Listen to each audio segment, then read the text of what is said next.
देखो, आपके मेरे पास, आपके मेरे खाते में या तो पाप है या पुण्य है। दो ही प्रकार के कर्म तो हमने आज तक किए हैं किसी भी जन्म में। यही दो ही प्रकार के कर्म तो जीव करता है, या शुभ करता है या अशुभ करता है, तो पाप करता है या पुण्य करता है। तो आपके मेरे खाते में या तो पाप है या पुण्य है। पुण्य से भोग की प्राप्ति होती है, पुण्य से संसार के सुखों की प्राप्ति होती है, पुण्य से स्वर्गादिक सुखों की प्राप्ति भी होती है।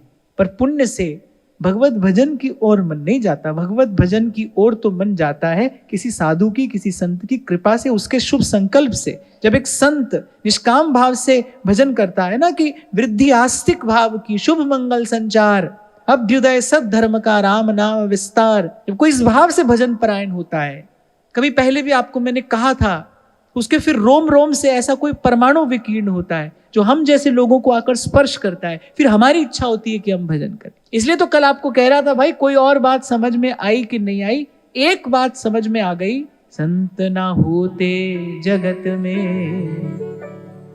जल मरता संसार। ये भाई, ये जो सुख की, चैन की दो घड़ी आपको मुझे मिल रही है ना, ये संतों की ही कृपा है, ये संतों का भजन है। इसलिए मैंने कहा, ये तो सिद्धांत है कि आपके मेरे पास या तो पाप है या पुण्य है, और दोनों ही भजन से दूर ले जाने वाले हैं, भजन कराने वाले नहीं है। पाप भी दूर ले जाने वाला है, पुण्य और दूर ले जाने वाला है। क्यों? क्योंकि पुण्य ले जाकर पटकता है सुख भोग में। पाप का परिणाम ताप है, पुण्य का परिणाम क्या है? विषय का सुख, सुख भोग। तो पाप भजन से थोड़ा दूर ले जाता है, पुण्य भजन से और दूर ले जाता है। इसीलिए तो सेवक जी ने कहा, शुभ अशुभ दुर्ग विध्वंसी बल, तब जयति जयति जग उच्चरे। तो भाई हमारे पास तो पुण्य था, पाप था, हम कैसे लग गए भजन में? संतों की कृपा है। तभी गुरु साहब बाणी में कहते हैं, कर कृपा संत मिले, मोह तिन ते धीरज पाया। तभी कह रहे हैं, संत चरण रेणु मंजन, नानक पावे सुख अनेक। संत चरण रेणु मंजन। श्रीमद् भागवत कह रही है, बिना महत्पाद रजोभिषेकम, कह रहे संतों की चरण धूल में स्नान किए बिना, लोटपोट हुए बिना, कह रही ये मार्ग नहीं मिलता। हित तो कीजे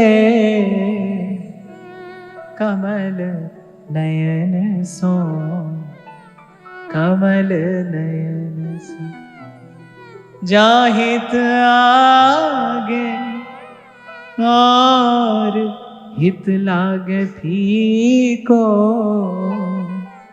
कमल नयन सो, कमल नयन। आप सोचो, बिना सत्संग में आए, बिना संतों के पास बैठे, क्या ये शब्द कान में पढ़ सकते हैं?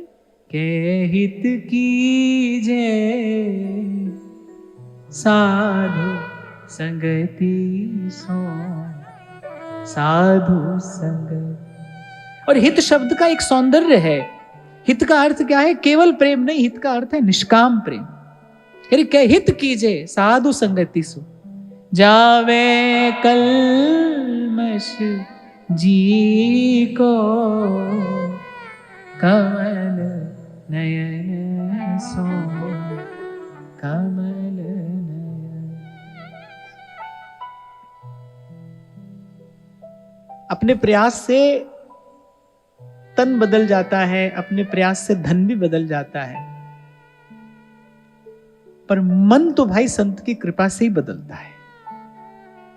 हमको तो इतनी बात समझ में आई, हमने अपने जीवन में यही देखा, कोई मोटे से पतला हो जाए, काले से गोरा हो जाए, ऐसे से वैसा हो जाए, वो ये तो व्यक्ति अपने प्रयास से, अपने परिश्रम से कर लेगा।